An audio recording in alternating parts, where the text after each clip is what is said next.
do not get depressed and affected. That even if that you are good, there will be bad people. Bad people will come into your life. Amen? Even if that you try to be holy, evil experiences will come your way. Sadyang ganyan talaga ang buhay. Huwag natin yan i-deny. Huwag natin tatakbuhan yan. Mabuti kang asawa, minsan hindi magiging tapat ang iyong partner sa'yo. Mabait kang magulang, minsan isa sa mga anak mo magiging pasaway. Nagsisipag ka sa iyong negosyo, minsan malulugihan. Napakagaling mong guro, minsan meron talagang pasaway na estudyante. Ikaw na nga ang nagsaserve sa simbahan, ikaw pang ginagawang mali. Sinichismis ka, sinisiran ka ng ibang tao. Sinusubukan nyo na maging masaya, pero bibigyan ka ng pagsubok, sakit ng Diyos.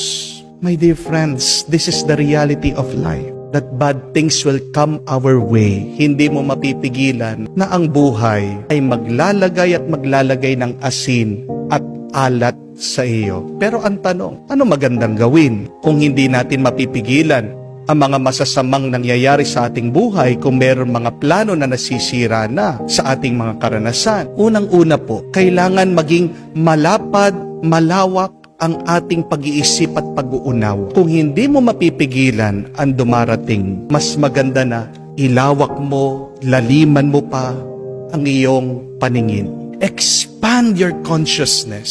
Deepen your understanding. At ang tanong, paano natin magagawa yon? Sa pamamagitan po ng panalangin. Si Mother Teresa, siya po ang nagsabi that prayer enlarges your heart to the point that you can contain God. Kaya nga po, pag merong nangyayari na hindi natin inaasahan, pag merong masama na dumarating sa atin, we should fall down on our knees and pray. Magdasal po kayo.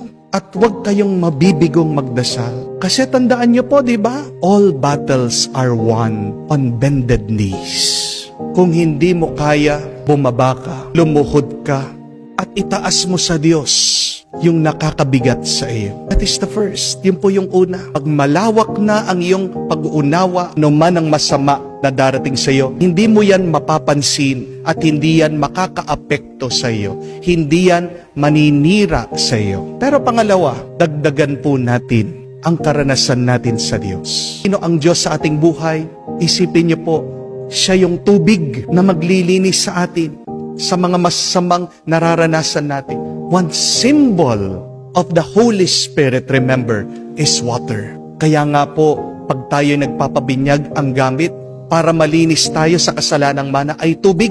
Magdasal tayo, pero naway sa ating pagdarasal, papasukin natin ang Diyos sa ating buhay. Kasi maaaring ikaw ay nagdarasal, hinahayaan mo pa rin na malumod ka sa iyong mga pag-aalala. Mga kapatid, pag tayo ay nagdarasal, kailangan natin bigyan ng tuon at pansin ang Diyos. When you pray, open your minds and heart to God. Flood yourself with God's grace and not with worry, not with overthinking about these negative things.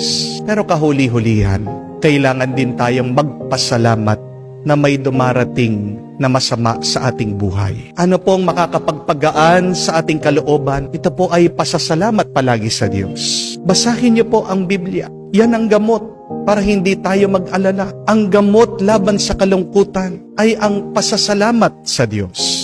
Pagbabalik tanaw sa mga ginawang milagro at kabutihan ng Diyos sa atin. Di po ba tayo mga tao kailangan din ng asin ng ating katawan? Pag wala kang sodium, mahohospital ka. So kahit na merong paunti-unti at palaging dumarating na problema sa buhay mo, hinahayaan yan ng Diyos kasi kailangan mo yan. Dahil pag wala kang problema, tandaan niyo po, walang lasa ang buhay. Ang nagbibigay po ng lasa at ganda din sa buhay ay pag meron tayong nararanasan nakakaiba. Problema man yan, isipin mo, pampasarap yan sa iyong buhay. Kaya tanggapin mo yan ng may pasasalamat sa Diyos. Tanggapin mo ano man ang pagsubok na may tiwala sa Diyos.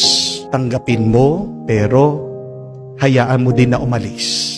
Amen? Mga kapatid, pagkabuti-buti mo man, sinusubukan mo magpakabanal, hindi ka maliligtas sa asin, sa alat, sa mga masasama na darating sa buhay. Pero handa na tayo para hindi ka masaktan at para hindi ka talaga maapektuhan. Kailangan natin unang magdasal. Papasukin ang Diyos sa ating isip at puso. Palaging magpasalamat at magtiwala sa Diyos.